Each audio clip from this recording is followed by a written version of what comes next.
Bug. There's a bug. Okay, looks like a. Ooh, there are a lot of bugs.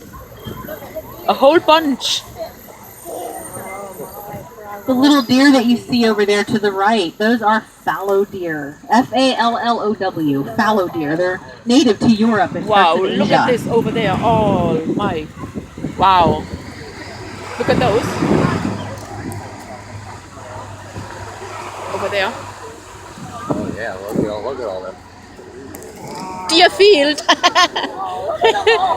Deer field right here. Wow.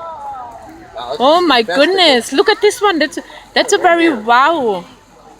That's beautiful. Look at all them. It's little and big. My gosh.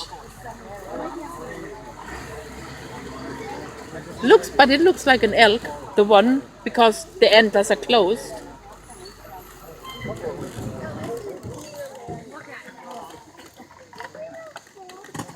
Looks like deer field. So these are fallow deer. They do have an array of colorings. By the way, the white animals that you see here out here in the safari field are not albino. They're leucistic. So these white deer, and you'll see some white elk as well, and the white rheas, those are leucistic animals, which means they have white bodies, but they will usually have hazel eyes, occasionally blue or brown, but usually they have hazel. So they don't have the pink eyes like an albino. If you are looking for true albinos, we have two confirmed at the zoo. One is the white rabbit in the petting zoo, and the other is a Burmese python in the reptile house. So we do have two confirmed albinos at the zoo, but they're not out here in the safari field.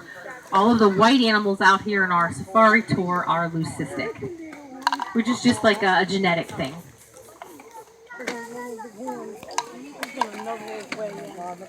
Oh, look at this Now one. I have this This antler. All of the tour guides have an antler to show you. This is from a male fallow deer. They do fall off over the winter, and the farm crew collects these.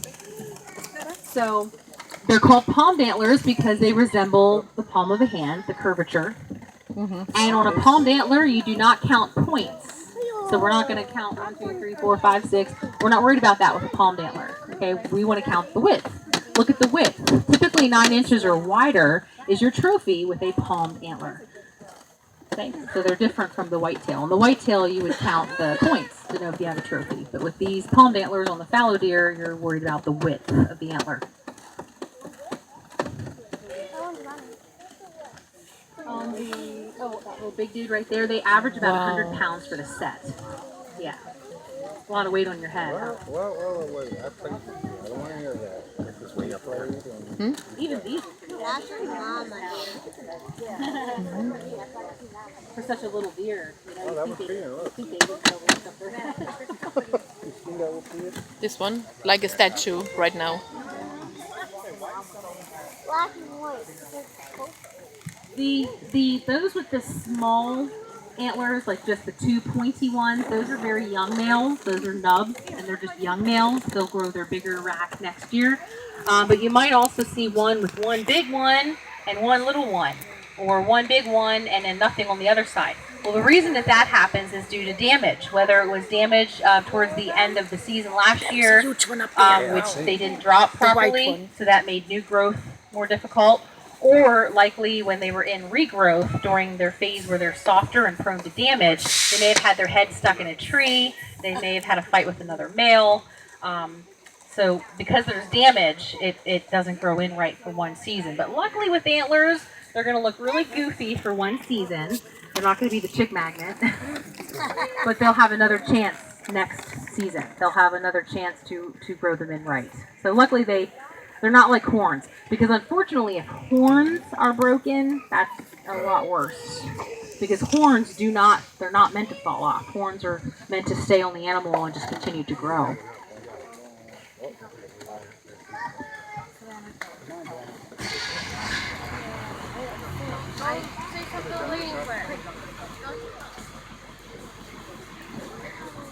I told you to keep it in the bus, didn't I? You first and you don't get it back.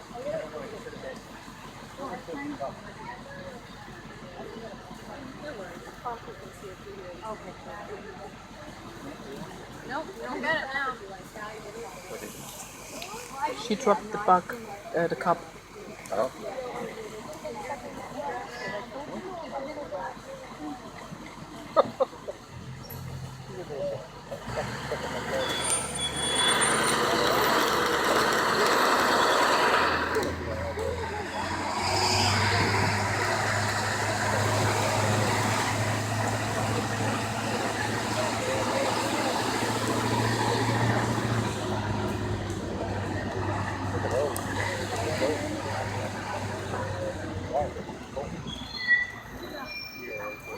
Wow. Llamas.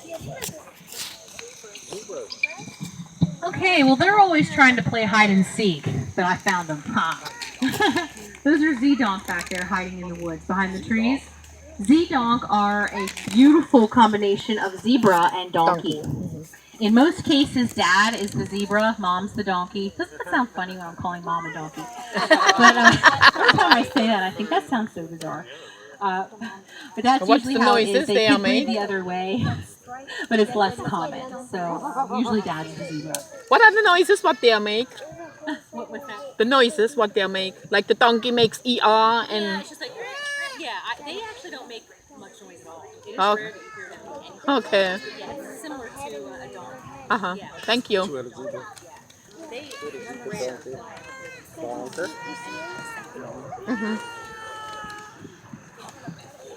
So you have to have the zebra and the donkey to get the Z-donk. Unfortunately, the Z-donk is sterile, so they cannot continue to reproduce. They're best friends. They're always together. You can't get a bus in between them. But they would not be able to breed and have little Z-donks. That's just the way that it is. So you got to have the zebra and the donkey to get the Z-donk, but then that's where it ends. Z-donk will occur naturally in the wild. Whenever you would have zebras and donkeys living in close proximity, the Z-donk does occur naturally in the wild. But of course, it's popular for zoos because they're cute and you know, they're very pretty to look at, very interesting. Wait, look at all the deer down there. Look, see all the deer down there? Look. You gonna go hunt? Oh, there are the bisons up there. Down there, buddy. Oh, they're beautiful. Oh, now they're running away. Don't run away. Oh, I love those. I love those. But when you approach to them, they run away. They are more afraid, I think, than I am. They are huge. Look at this one. Oh, there's a baby one. That's beautiful. Oh, look at the baby one. Baby one. Yep.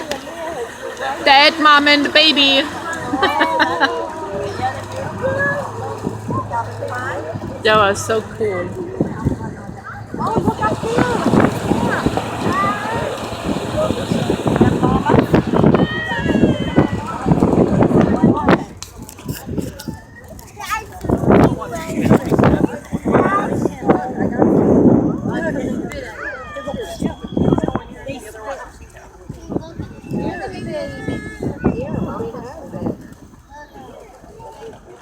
Cows again.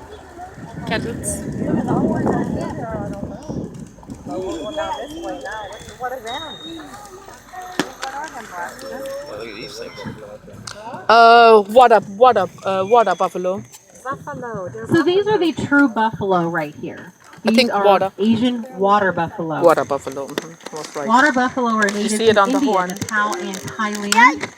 They are probably the most popular for their really good milk. Their milk is rich, creamy, sweet, and the world's best mozzarella cheese is made from the milk of the water buffalo. Can I have a glass? In Italy, they make their mozzarella from water buffalo beer. Interesting. So they're probably headed to their mud pit. They are usually hanging out in a big mud puddle at the other end of our property. Mud puddle. Oh my goodness. Where's the mud puddle? Big guy in front of us. That's our biggest 2C male.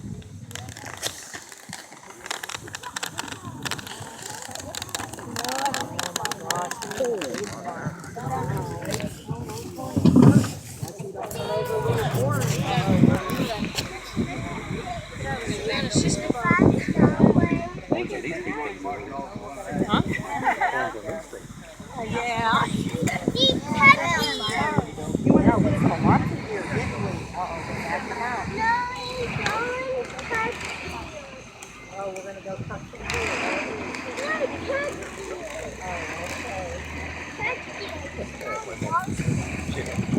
wanna go this way?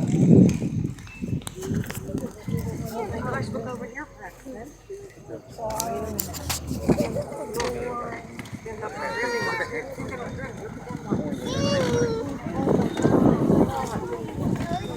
Whoa! Look at that one. Stand up on Grandma. Stand up on Grandma. Oh my gosh, Braxton, you see them? Okay, so these are North American elk, and the male has the antlers, the female do not. These are Rocky Mountain elk.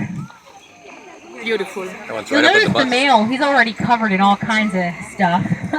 He's going to be pretty stinky here soon, because what the male's doing is he's covering himself in his own urine. That's the scent that attracts the female. One's right up against the bus. So the female do not have antlers. Here's a young female venturing up here.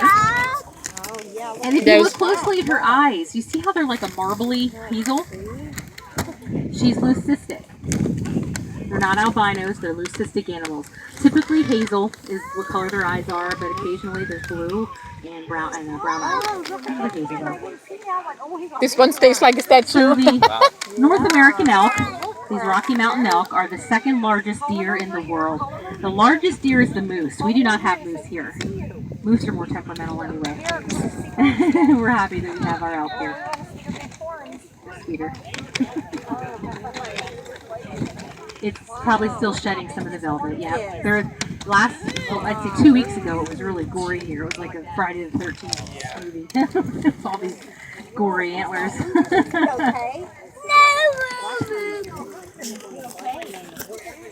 Yeah, so elk are known to stay on their hind legs. They like to eat the leaves off the lower branches of trees. And even though they're deer, right, the male is called a bull. The female is a cow, and their offspring is a calf. Which I always thought was weird because they're not cattle, they're deer. But I didn't make the rules.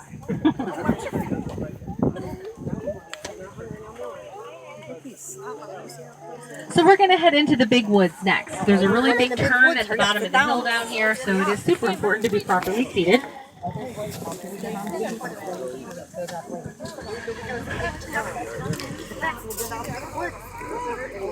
One was actually coming up to the bus and they're feeding. Yeah, I see it. I saw it. And this one stands like a statue. Yeah, like those ones you see in the Yeah. ceramic ones you see around.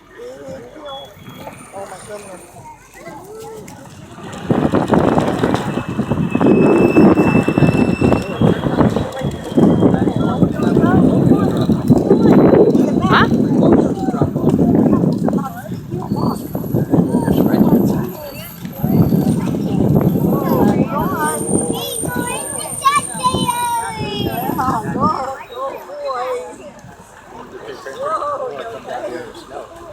No.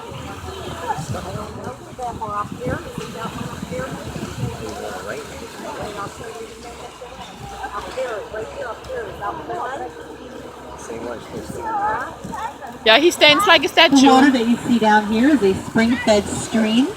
The stream does not run dry, but if it were to run low, we have a 1,000-gallon water truck.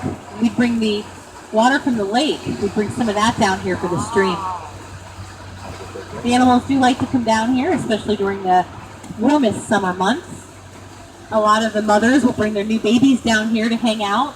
There's a lot of shade down here. That's why we leave all of this fallen timber down here, because the animals do love it for hiding and shade, and the deer will come down here and they'll rub their antlers on these trees. That helps to get off that velvet. J.R. Tobias was in the excavating business. The lakes were all man-made by him. Our deepest lake reaches 40 feet. J.R. was also in the military. He was in the Marine Corps. His family knew him as always working hard. He would work hard night and day. We have a museum that will hopefully be opening for you this season yet. We don't have too much time left in the season, but we're hoping the museum will be open this year. If not, we'll definitely have the museum open for the beginning of next season. But the museum will have more facts about JR and his family and the park. And right now there's already a toucan exhibit in there and a beautiful fish tank. So it's exciting to open that museum.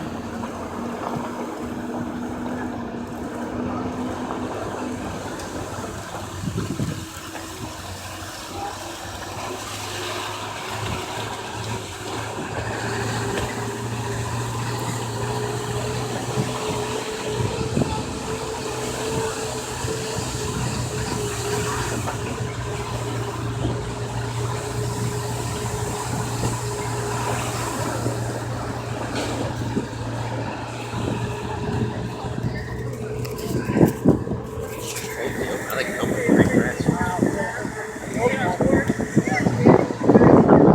If you live like there, Down then the you should hill, that big tenants. mud puddle is where our water buffalo like to play. They can sink in there real far.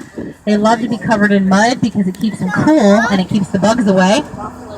That farmhouse is owned by the Tobias family. Nobody's living in it right now, but they do maintain all of that property. In addition to this 200-acre park, the Tobias family maintains a total of 600 acres of property. Wow. Most of it is farming. They do a lot of farming to feed the animals. The animals are fed daily nutritious meals. They also have salt blocks and mineral blocks placed throughout the field. And there's heated housing for the animals, for those animals that require that during our off-season.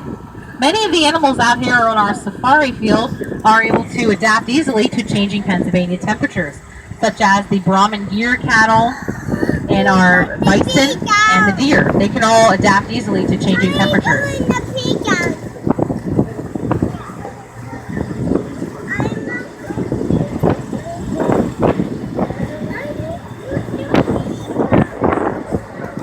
Hold on to your helmets.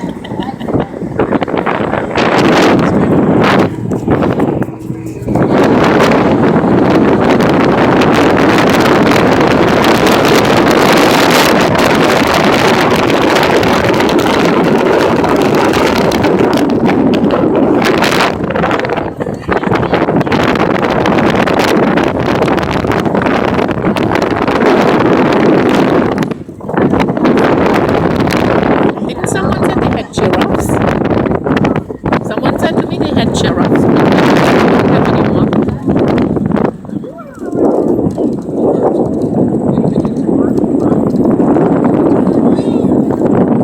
I think there were starlings. Uh-huh.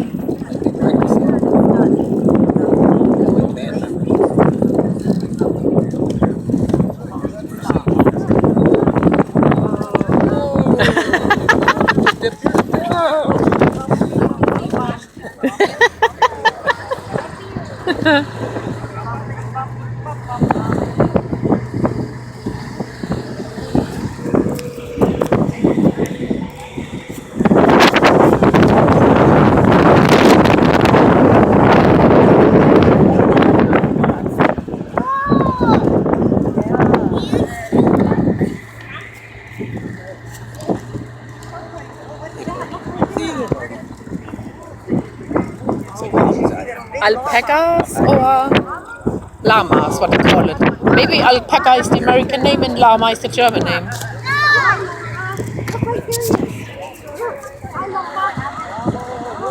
They can. Oh, this one come right up to you. It's looking for one with food. Yeah, I don't have one. He's looking right at you. Yeah, they don't. They do spit. All right, well, these cutie pies